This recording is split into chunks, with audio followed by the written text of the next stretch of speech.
What I need my employer to know about menopause. My name is Tracy Montgomery. I talk about all things menopause, midlife, and all that goes with it. So, as a female, at some point, we are going to go through that hormonal shit show when your female hormones pack up their little bags and bugger off. And that can leave you with lots of feelings that you're not used to, lots of symptoms that you're not used to, and these can impact your everyday life. And in particular, they can impact your work life because some of these symptoms are physical. So, physical symptoms, things like the hot flashes, things like the night sweat, headaches, brain fog, sleep disturbances, some things we don't want to talk about if we're talking to our boss about. They vary in severity from female to female, woman to woman. All of our symptoms are unique to us. The severity of them, the length of them, and how they impact us daily. There are also symptoms that have impacts on our mental well-being. So let's unpick this. As a woman, as a female, our purpose, I talk about our purpose, our innate purpose, our biological purpose is to procreate, create more of us. So we have these hormones that support us, that nurture. These nurture hormones are what make women women. So when we start on our menopausal transition, that perimenopausal bit, remember I said those hormones are starting to pack up and disappear. That affects how we feel about ourselves. That affects our confidence, our anxiety levels. So therefore, that affects our ability to perform at our best levels. Obviously, that's going to affect us at work. And it doesn't matter what level of work we are working at. If our confidence is undermined and we feel we can't do something, our esteem, our self-esteem is dropping, we are not going to perform to our best ability. No matter what level we are employed at, no matter what level the expectations are, if our self-esteem and our confidence are being rocked, our anxiety levels and our stress responses are higher, our ability to perform effectively are going to be compromised. Now, that may show itself in more mood swings, the tears, the anxiety over things that you could do easily that you now can't do, your response levels may be different to what they were beforehand, and how you respond to things. So it's really important that as you stay in the workforce, if that is your choice, that you are supported by your employer. You would like an employer that supports you throughout your whole career path. And you need to know that that employer understands you. So,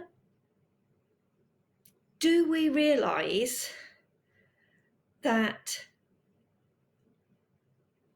up to 99% of women are going to have some form of symptoms throughout the menopausal transition? Degrees varying of. 1 in 4 women have been reported by the British Menopause Society to consider or have changed or left their career path. That's a quarter of the workforce.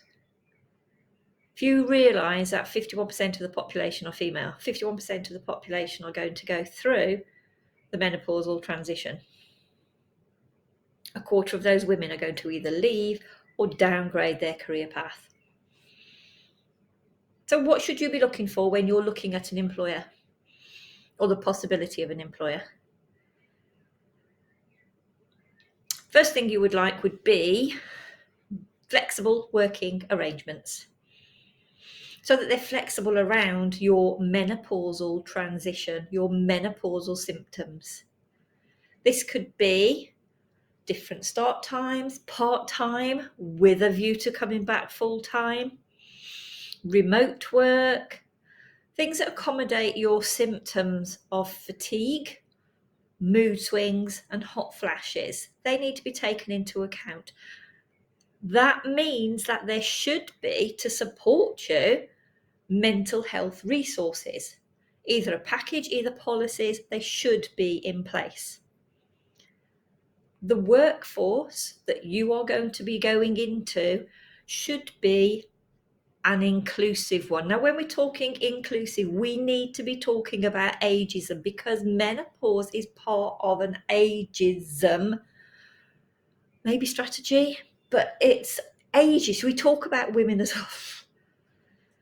we're quite flippant about the menopause. We're quite flippant about the menopause transition, and we are quite flippant about how menopause can affect women. So we need employers to be aware of this. We need employers to know that it is ageist to discriminate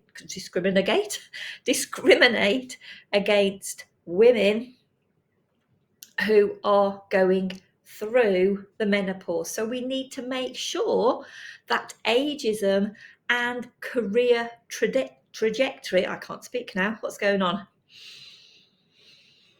are taken into account with career opportunities for females within a particular workforce. So if we think about management levels, we're talking about many managers are mid to late 40s, just when those hormones are going to do one. But this needs to be accommodated within the employment roles. So the professional development, the mentoring, and the networking strategies need to accommodate this and need to take this into the career path for any women going into this particular employer.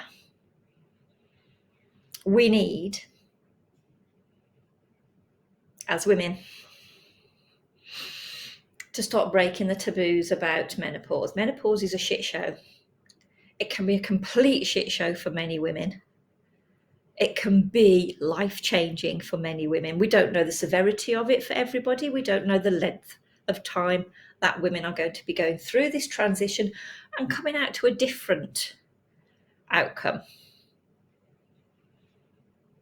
You need to be looking for that within the employers that you are searching out. So if you are an employee looking for employment, if you're an employer looking for ways to support, nurture, and protect your female workforce, talk to me and we can work together and we can look at ways that you can improve the workplace environment for your female staff. My name's Tracy Montgomery. I talk about all things menopause, midlife, and all that comes with it. Talk to you soon.